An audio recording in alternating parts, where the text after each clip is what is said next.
serta sebuah rahasia yang tersembunyi di kuil kuno ribuan tahun.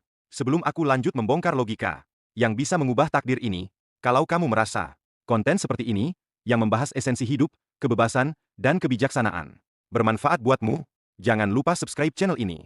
Dan sekalian kasih like ya. Orang zaman dulu tidak punya kata frekuensi. Tapi pengamatan mereka sangatlah detail.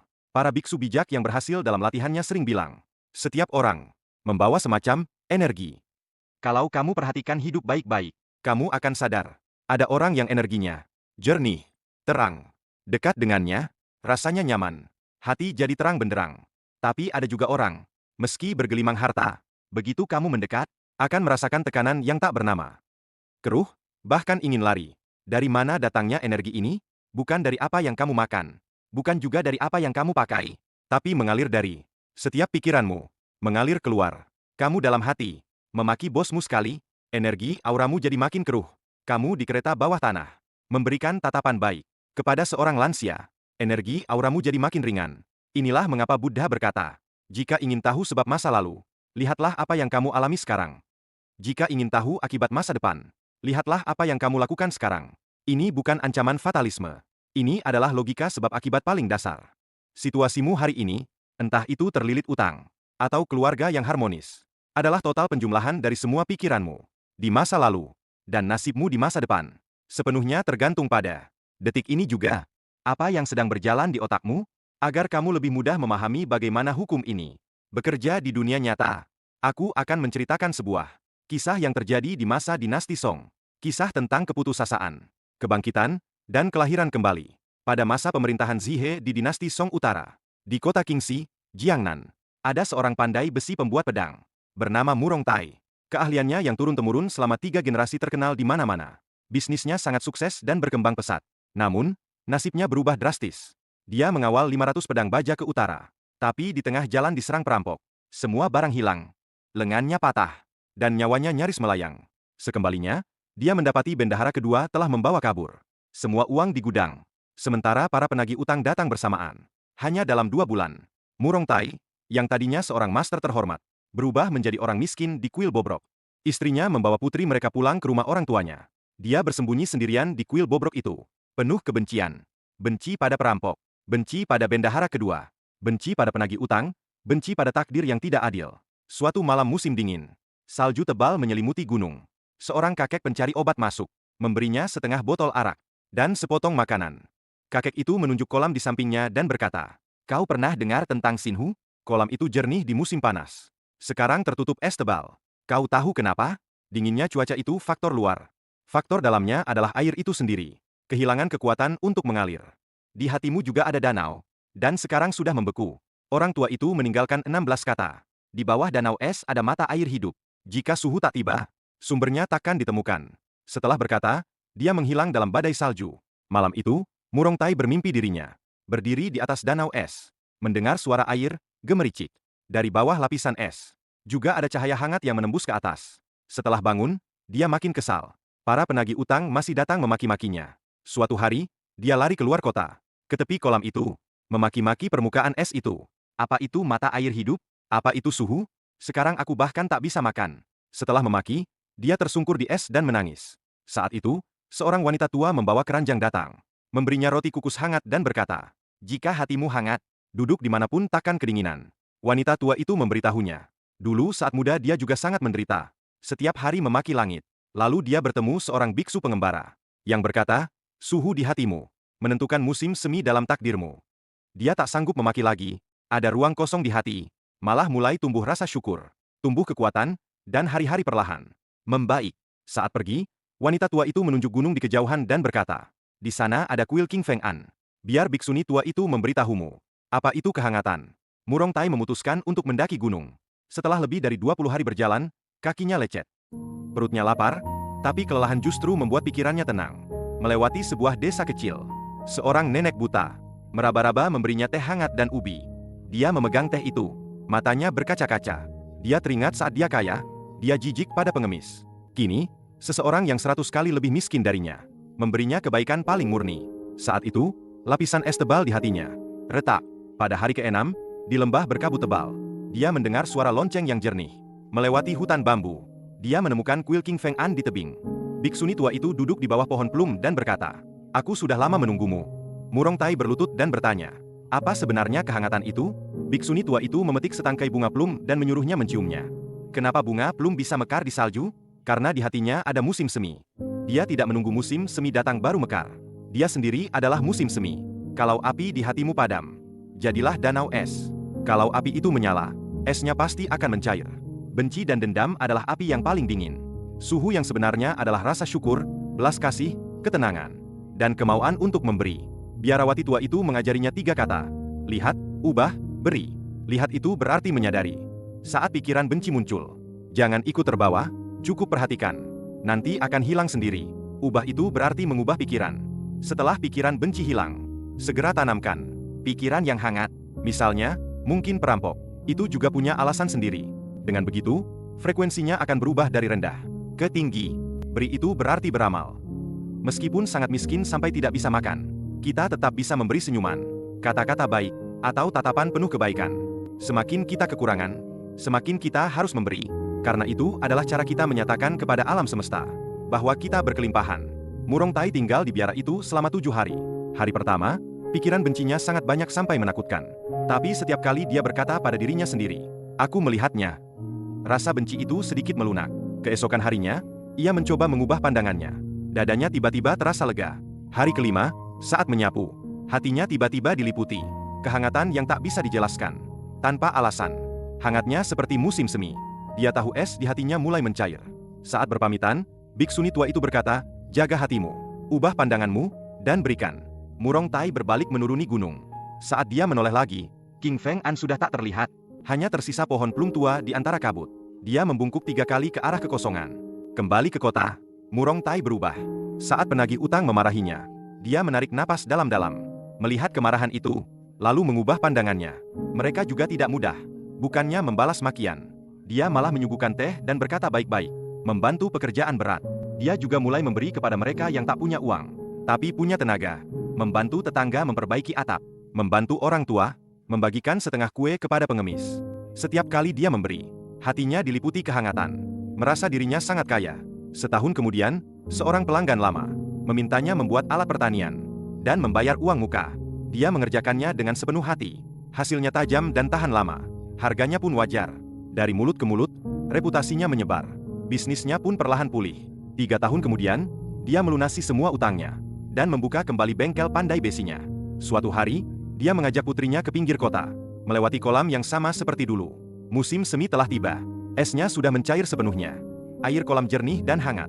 Putrinya menyentuh air dan berkata, "Ayah, air ini hangat." Murong Tai memasukkan tangannya ke dalam air, dan akhirnya benar-benar mengerti. Ada mata air hidup di bawah danau es itu. Suhu dan lokasi tidak menentukan sumbernya. Mata air hidup itu selalu ada. Hatinya lah yang lebih dulu menghangat. Barulah esnya mencair. Es mencair, barulah air mengalir. Air mengalir, barulah mata air hidup itu memancar. Ceritanya sudah selesai. Tapi yang ingin kubahas denganmu baru saja dimulai. Ada sebuah kalimat di Sutra Lengyan. Jika pikiran gila berhenti, berhenti itu adalah bodhi. Apa maksudnya? Hati yang setiap hari gelisah, serakah, dan penuh ketakutan itu. Hati yang kacau balau itu, kalau bisa berhenti, momen saat berhenti itu, itulah pencerahan. Itulah kondisi vibrasi tinggi. Kita manusia modern sebenarnya hidup dalam kondisi awal Murong Tai. Kita pikir dengan bekerja keras, mati-matian mencari uang, bisa mengubah nasib. Tapi ini hanya memaksakan diri di tingkat fisik.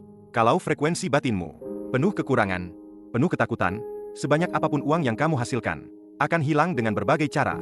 Atau kamu sama sekali tidak bisa mempertahankan kekayaan itu karena tidak selaras dengan frekuensi batinmu. Seperti yang selalu ditekankan dalam Almanak Naval, kekayaan adalah produk sampingan. Kebahagiaan juga produk sampingan. Itu adalah proyeksi keadaan batinmu. Keluar. Kamu tidak perlu mengejar kupu-kupu. Kamu tanam bunga yang baik. Kupu-kupu akan datang dengan sendirinya. Jadi, sebagai orang biasa yang hidup di abad ke-21, bagaimana kita bisa menerapkan kebijaksanaan kuno ini dalam kehidupan sehari-hari? Jangan khawatir, aku tidak akan menyuruhmu pergi ke hutan belantara, mencari ketenangan batin yang hilang. Aku sudah merangkum 4 alat praktis yang bisa langsung kamu pakai. Alat pertama, metode kesadaran alarm. Ini cara termudah untuk memulai. Kalau kamu tidak tahu apa yang kamu pikirkan setiap hari, pasang saja alarm di ponselmu. Bunyi setiap 2 jam. Begitu alarm berbunyi, Langsung hentikan apa yang sedang kamu lakukan. Dan tanyakan pada dirimu satu pertanyaan. Beberapa menit yang lalu, gambar apa yang sedang diputar? Di dalam otakku? Apakah sedang khawatir rapat besok? Atau menyesali pertengkaran kemarin? Kamu akan terkejut menyadari 90% waktumu berada dalam pikiran negatif yang tidak disadari. Tindakan ini melatih metakognisimu, membangunkanmu dari tidur tanpa kesadaran. Alat kedua, latihan mengubah pikiran, atau disebut juga ganti saluran. Misalnya kamu terjebak macet, reaksi pertamamu pasti kesal. Kesal, bakal telat lagi. Saat itu, sadari perasaan itu, lalu segera ubah pikiranmu. Kamu bisa berpikir, asyik, pas banget buat dengerin podcast ini sampai habis. Atau aku jadi punya waktu sendiri. Bisa santai sebentar. Ini bukan cuma sekadar menghibur diri, tapi ini adalah pilihan aktif untuk sinyal masukan ke otakmu. Kamu mengubah sinyal frekuensi rendah dari keluhan menjadi sinyal frekuensi tinggi untuk belajar atau bersantai. Alat ketiga, sedekah kecil. Jangan bilang lagi kamu nggak punya uang atau nggak punya waktu. Hari ini keluar rumah, kasih senyum ke tetangga. Di lift, kasih angpau Rp2.000 ke kurir makanan. Dan ucapkan terima kasih dengan tulus. Kalau lihat konten bagus di internet, kasih like, tinggalkan komentar. Semangati kreatornya.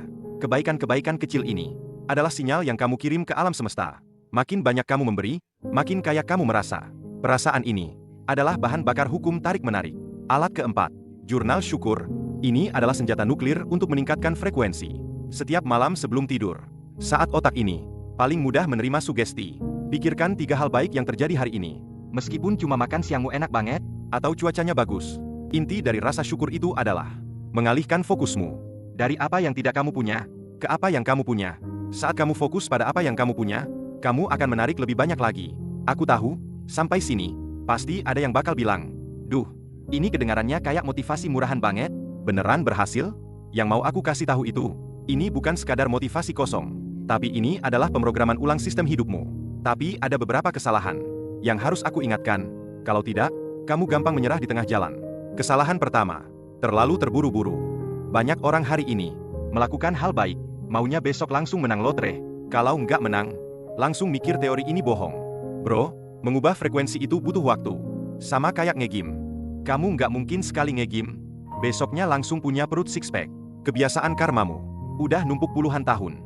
Kamu harus kasih waktu buat kota baru ini berjalan. Jangan buru-buru, tapi jangan berhenti. Kesalahan kedua, mentalitas transaksional. Jangan sampai punya pola pikir, aku mau kaya, jadi aku beramal. Algoritma alam semesta itu cerdas. Dia melihat niatmu. Kalau kamu melakukannya dengan pamrih, frekuensimu sebenarnya masih serakah dan kekurangan. Ini bukan cuma tidak berguna, malah bisa jadi bumerang. Amal sejati itu tanpa pamrih. Aku melakukan ini hanya karena itu sendiri adalah hal baik. Setelah selesai, aku lupa. Tidak mengharapkan balasan. Paradoksnya ada di sini. Semakin kamu tidak mengharapkan balasan, semakin cepat balasan itu datang. Kesalahan ketiga, hanya memperbaiki hati, tidak bertindak. Ini juga masalah banyak komunitas spiritual. Bersembunyi di rumah, meditasi, mengira hanya dengan duduk diam bisa mewujudkan rumah mewah. Salah, hati adalah navigasi, tindakan adalah roda. Kamu sudah menyesuaikan frekuensi, melihat peluang, kamu tetap harus bertindak. Murong Tai juga mengandalkan setiap pukulan, baru bisa bangkit setelah berjuang keras. Tapi cara dia berjuang sudah berubah. Dulu berjuang dengan cemas, sekarang berjuang dengan gembira. Jika frekuensinya pas, tindakan akan lebih efektif. Terakhir, aku ingin menggunakan sebuah perumpamaan untuk menyimpulkan semua isi hari ini. Bayangkan hidupmu adalah sebuah radio. Dunia ini punya banyak sekali saluran yang mengudara bersamaan. Di saluran frekuensi rendah, diputar ketakutan, kemarahan, kecemburuan, kekurangan. Tombol putar kebanyakan orang. Macet di saluran ini berkarat. Jadi mereka mendengar seluruh dunia penuh kebisingan, merasa hidup ini hanya penderitaan. Sementara di saluran frekuensi tinggi diputar cinta, kegembiraan, kreativitas, kelimpahan. Saluran ini selalu ada, sinyalnya selalu kuat. Kesadaran itu membuatmu menyadari, astaga, kenapa aku terus-terusan mendengarkan kebisingan? Mengubah pikiran itu seperti kamu mengulurkan tangan, memegang tombol putar itu, lalu memutarnya dengan kuat. Memberi dan bersyukur adalah pelumasnya, agar tombol putar yang berkarat ini bisa berputar lebih lancar. Tombol putar itu selalu ada di tanganmu sendiri. Tidak ada yang bisa memaksamu mendengarkan saluran penderitaan itu, dan tidak ada juga yang bisa menggantinya ke saluran kebahagiaan untukmu. Tuhan tidak bermain dadu Dia hanya menyerahkan radio itu kepadamu. 2500 tahun lalu, Buddha sudah melihat semua ini.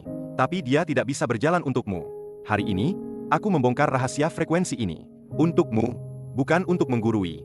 Tapi berharap kamu, di suatu malam yang larut, saat hidup terasa tak tertahankan lagi, bisa teringat Murong Tai yang menangis di tepi danau es. Teringat kalimat itu. Di bawah danau es ada mata air kehidupan. Jangan salahkan takdir. Takdir tidak mengerti. Ganti frekuensimu. Frekuensi adalah takdirmu. Baiklah, sampai di sini dulu sharing hari ini. Jika video ini membuatmu tersentuh walau sesaat, atau membuatmu merasa knop itu sedikit longgar, mohon subscribe channel ini, like dan bagikan kepada temanmu yang kamu rasa sedang berada di titik terendah. Sampai jumpa di episode berikutnya.